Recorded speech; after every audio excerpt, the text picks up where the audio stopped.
Hello. Hello there, is that Mark Riley? Yes.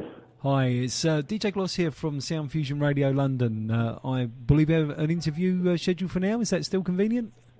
Yeah. Wonderful. All good. Oh, great, wonderful.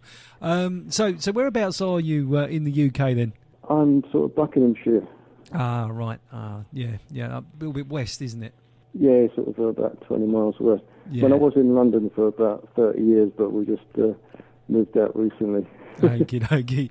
I'm going to ask you about the beginnings of Matt Bianco, about how it all came about, really, was where I was going to start. Okay. Well, I was in a band called Blue Rondo a la Turk in the early 80s, and three of us at that band, Quito, Ponciani, Danny White, and myself, started writing songs that we thought were a slightly different direction from that band, and so we left to form our own band. And the sort of inspiration behind the band was we loved sort of 60s spy movie theme tunes and that kind of bossa nova, Latin jazz kind of influences. And the name for the band was kind of an imaginary character out of one of these films, Matt Bianco. Yes. So, and it was a whole sort of concept, but over time it just became a name, really. I mean, we kind of at the time thought it was kind of amusing that there was this person called Matt Bianco, but there wasn't only one called Matt Bianco. It was just the name of the group. That's it. I mean, everybody sort of looks down the list of band members to find Matt in the list, so to speak. Which if you don't know that story, it kind of throws you a bit. And I must admit that understanding that as being who Matt Bianco is, so to speak, is a relatively new thing for me. And yet I've been listening to you for years. All right. I never really did understand where that came from until recently. So that's absolutely brilliant. So this fictitious character of Matt Bianco, is this the sort of the larger than life kind of almost the Mask type character? Well, we at the time, it's like a James Bond character, or there was kind of spoofs of James Bond around at the time in the 60s that were kind of a bit kitsch. There was Matt Helm, James Coburn, and there was Man from U.N.C.L.E., those kind of... Yeah. The music was always kind of sort of jazzy and bongos and all that kind of stuff, and we loved all that. And I suppose Matt Bianco sounded like a slightly kitsch kind of name, so that's where we got it. Wonderful. That sounds really great. And what about yourself? What are your sort of early musical memories, and what sort of moved you into music from a younger age?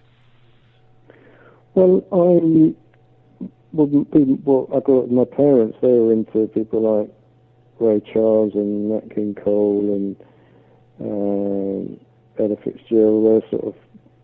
That's kind of music.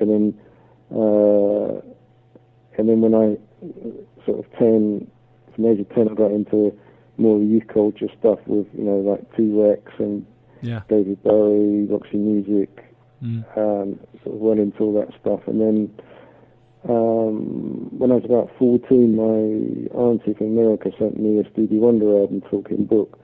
Wonderful. And I absolutely loved that, which got me more into sort of black music, more R&B sort of stuff. Yes, yeah. And I got, that always stood with me with dance music and, through the 70s. And when I was about 16, 17, I started picking up the guitar because we got into the sort of punk thing. Yes, yeah. And which was, at the time against the sort of music I was into, but it was just such energy and fun, and the whole sort of youth culture of that, At the same time, friends of mine were in the RAF, their family, they're from the north, and they used to go to a lot of northern soul nights up in the north of the country. So I'd went to a few of those, got into a bit of dancing, and then sort of jazz, funk, jazz, all that kind of stuff. Latin came into it with, discovering new people like War, Nathaniel Stars, sort of 70s Puerto Rican thing, in New York, with a sort of funk Latin thing, and just a whole mishmash of stuff, really. And then when Blue Rondo were formed up, we had quite a few things in common with all the guys. We were into dance music, but more on a Latin funk tip, and then just as I got more sophisticated in my taste, I suppose Matt Bianco sort of were born with more of a more jazz, sophisticated sound than we were doing with Blue Rondo, which was a more sort of punk Latin sort of thing. Yeah. But funny enough, we're just releasing the Blue Rondo first album in a week's time, and we just finished it like a deluxe CD. So that was quite fun to get back together with those guys, because we did a remix album and the original album together as a deluxe CD. So it was quite fun. Well, the release of your albums, one of the reasons really that we're sort of wanting to talk to you today, because we want to get behind that release with you and get that out on the radio and get it played, so to speak. So that's all part of it. I was going to. The next question was really sort of about your early performances, as Matt Bianco. I mean, can you remember sort of some of your first performances? Perhaps you could, tell us a little bit about that. Well, we the first performance we did were some live TV shows for like a breakfast TV, and then we did a sort of a pre-Live Aid thing with Bob Geldof mid-Jura at the Albert Hall. It was called Dinner at Albert's or something like that, and it was just before the Live Aid thing. And then after that, we never played live for quite a few years. This is the original lineup, and then the band split up after the first album, and I carried on by myself, and Mark Fisher joined me. And then we did a European tour, and then after that, we did 2 shows at Hammersmith Odeon, which is now whatever it's called. And we didn't really do any touring for 10 years at least, or any dates, because I think maybe because it was the video was so strong on it, and we just didn't do it. We regret that, really, but and it's only since the 90s we started going back live again. Yeah, well, because I was sort of looking at your sort of early European tour there, performing sort of in front of 250,000 people. I mean, wow. I mean, that's an awful lot of people. I think we did about 60 shows in 65 days or something. It was a bit of a... And survived it. Wow. Yeah, young enough to survive it. Well, that's absolute. At any age, 60 shows in 65 days. I mean, that's phenomenal. Yeah.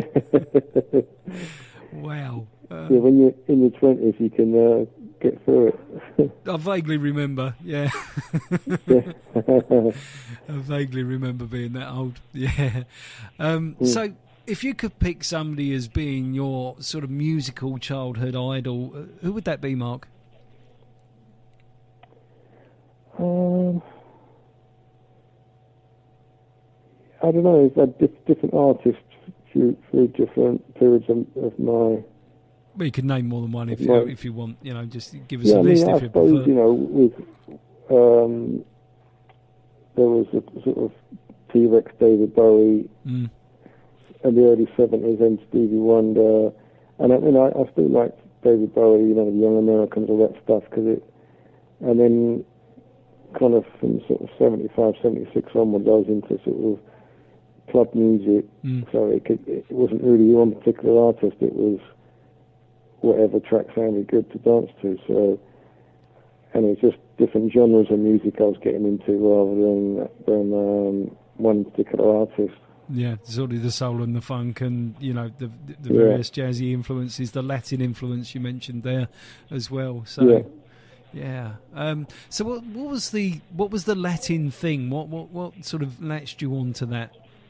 Was it that the sort of James Bondy thing, TV theme thing? Well, that with the percussion, and then also on the Brazilian side, the lovely chords that they used, and just the energy of it. The more Caribbean side, with the Puerto Rican, Cuban thing, was the great energy to it, all the brass, and it's sort of it's whatever grabs your interest. I mean, I suppose over the years, being a British band that likes that kind of music is a bit unusual, but and so sometimes over our career, we've sort of come across as a bit of a novelty band to some people that aren't into that kind of stuff. So, but it's the music we like. So, when we were signed, we were sort of quite shocked, because at the time, it was electronic music like Depeche Mode and. Yeah, you were signed to Warner, weren't you, originally? Warner Brothers. Yeah. Yeah. We had a two single deal, and then the first tune goes, they just, within 3 weeks we were doing Top of the Pops, and we couldn't believe it. We thought, because only one person was interested in signing it, which was Max Hall at Warner Brothers, and he gave us a 2 single deal because he really liked it. Yeah. He was a big fan of Steely Dan, and he thought, because our music was more musical than most pop music, I think he kind of saw the similarities in that, so I think he was, no one else was interested, so we were quite shocked because it wasn't what was happening at the time,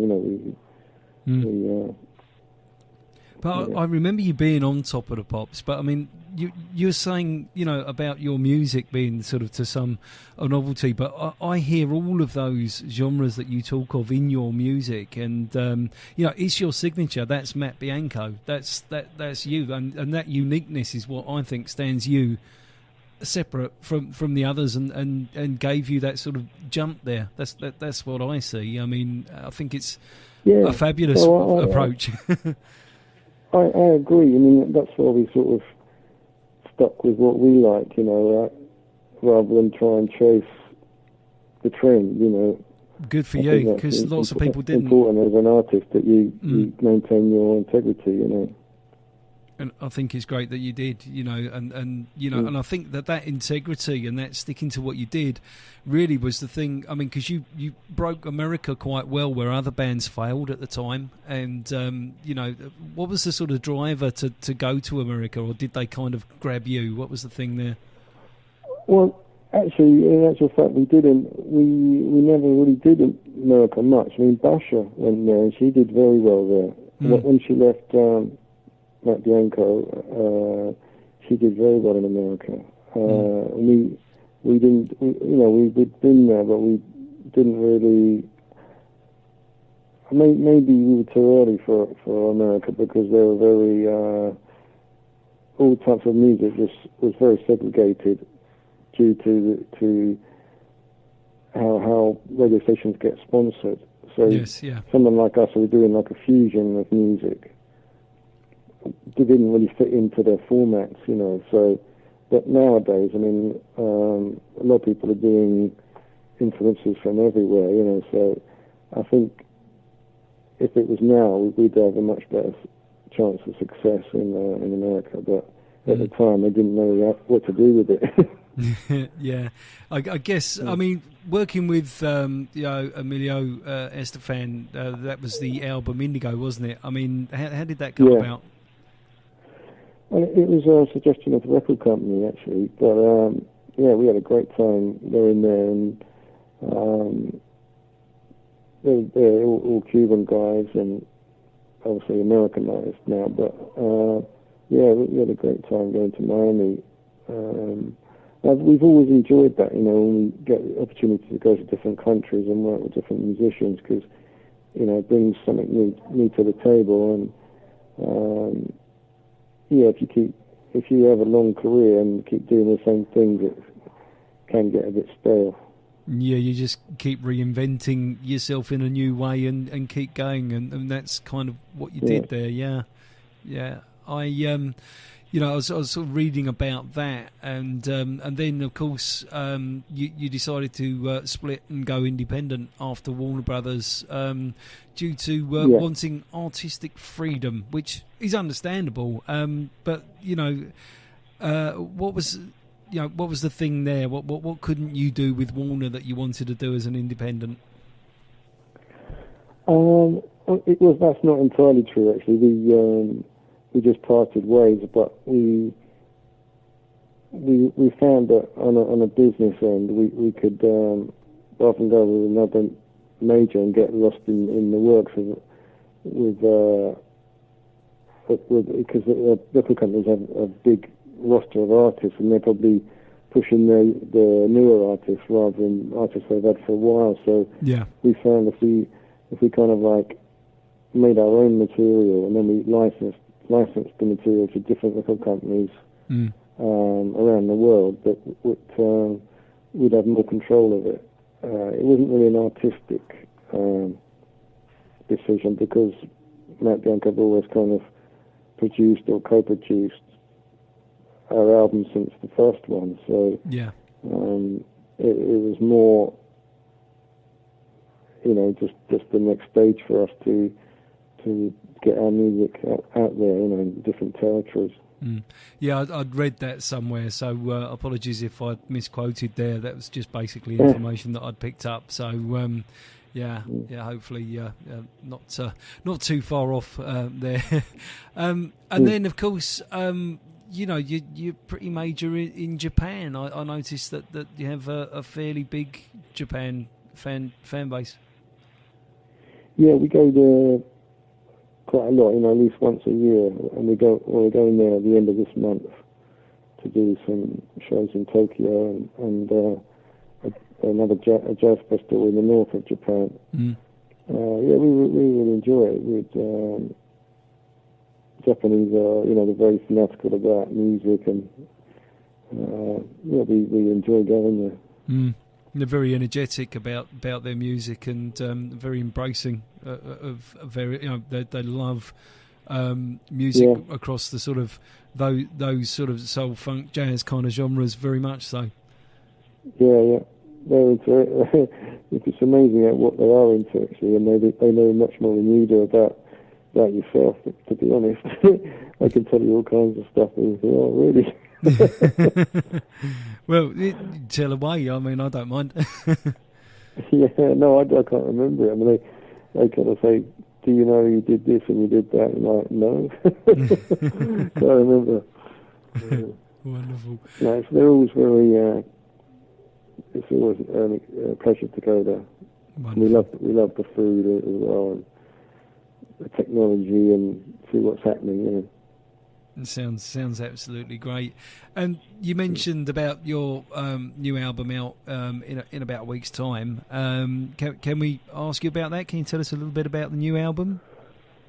Well, it's not Matt Bianco. It's Blue Rondo a la Turk. It's called Chewing the Fat, and it's like a deluxe CD. It's got the original album on the first CD1, and CD2 is a remix album of the tunes. We've had various.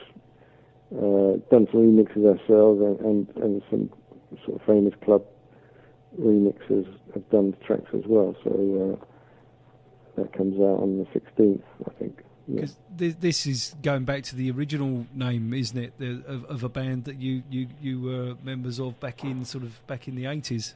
Yeah, 81, 82, yeah. Wow. Yeah. So the one CD is the original album. Yeah, and the second CD is a remixes of tracks from the album, and The funny thing is, it's never been on anything digital before. It's only been on vinyl and cassette. Yes. So this is the first time it's been on CD or download or anything. Wow. We had to have all the tapes that were on. What happens is you get the tapes transferred to digital. And they bake the tapes because they're so old. Yes. If you play them, they shred up. So you have to bake them in an oven, and then you can get one or two plays out of the tape before it falls to bits. But then, in playing them, you're transferring it to digital. Wonderful. So these are like the 4-inch masters, the big old recording tapes. Yeah, they're all that. We had to take them up to because we signed with Richard Branson when we signed Blue Rondo. We went on his barge in Little Venice and signed the contract, and then we had got a unique deal because we did a deal where after 10 years all the masters and multi-tracks came back to us, and we owned them. Yes, yeah. So we were able to make this album again, because we owned everything. So it's quite good. Sounds great. Did you think that even people say that transferring from the old analog format to digital actually makes the music sound different? Did you feel that? Well, no, because they're already they've been recorded onto tape. So yes, yeah. That process itself makes it sound different. But then we're just transferring it from the tape to digital. But if you're recording straight to digital, yeah, then that sort of sounds slightly different to recording to tape, because you don't get that tape saturation and that sort of warm sound. But you can sort of emulate that with software, But yeah. it's not quite the same as real tape. There's a quality about it that's really nice, Yeah. Well, I hope you didn't mind me asking that. It's just that I was just kind of inquisitive, and I saw the opportunity to find out from somebody who'd done it. That was all. So fantastic. Yeah, that's great. And do you have any favourites on the album? Any pointers to? It's a bad thing to ask a musician. Have they got any favourites? But what's your thing on the album? Well, we've done a new version of a song called Klacto V-Stein, and the new version is called Klacto Polka Stein, and it's kind of like a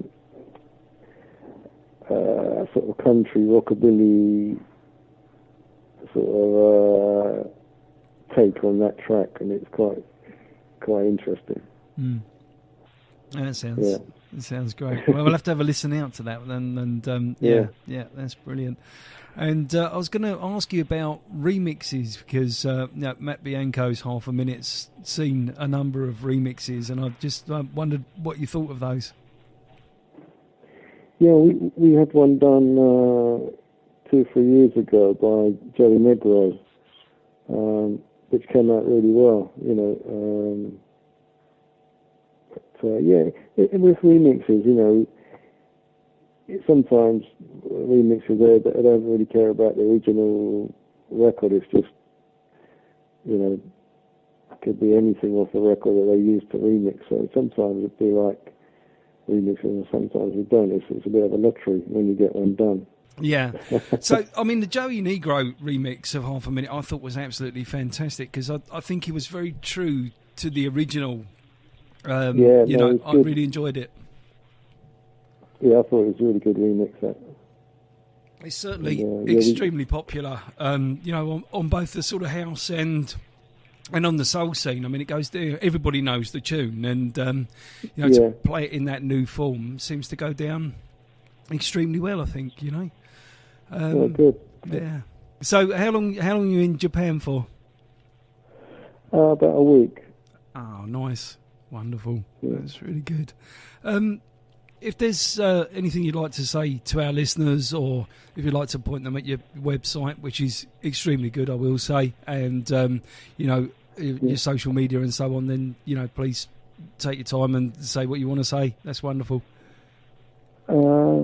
Yeah, I mean, look out for us in the UK. We've got some dates coming up. You can get us on Facebook. Actually, and all our www.macbianco.com. There's our inquiries there. See what's going on. And yeah, thanks for the support. That's wonderful. Absolutely brilliant. And so the future, just more of what you're doing, or have you got anything different planned, or what's the thing? Yeah, we're sort of start thinking about making some new music soon. We just, for the summer we got shows over Europe, and we've also got quite an odd one. We got a sort of a festival in Bonaire, which is in the Dutch Antilles in the Caribbean. Wow. So that's it'll be a bit strange, but it'll be quite fun. They're giving us a week's holiday in their resort as well, so it'd be good for the band, have a chill. No, it's wonderful. Well, hopefully you do get all right. Yeah, you do get around a bit then, don't you? Yeah, we like to get around. Yeah. Yeah, that's wonderful. That's working for you for sure. That's great. Yeah. Oh, well. Well, Mark, thank you ever so much for your time today and for talking to Sound Fusion Radio. Absolutely loved it. Thank you. Enjoy. Well, we'll see you at the Jazz Cafe. Enjoy the Japanese tour. Yeah. Hopefully, if we get a chance to say hi, I'll pop over and say hi. And yeah, definitely. Looking forward to it. Brilliant. Thanks ever so much, Mark. All right. Take care. Good to speak to you. Yeah. And you too. Bye. Thanks now. Cheers. Bye. Bye.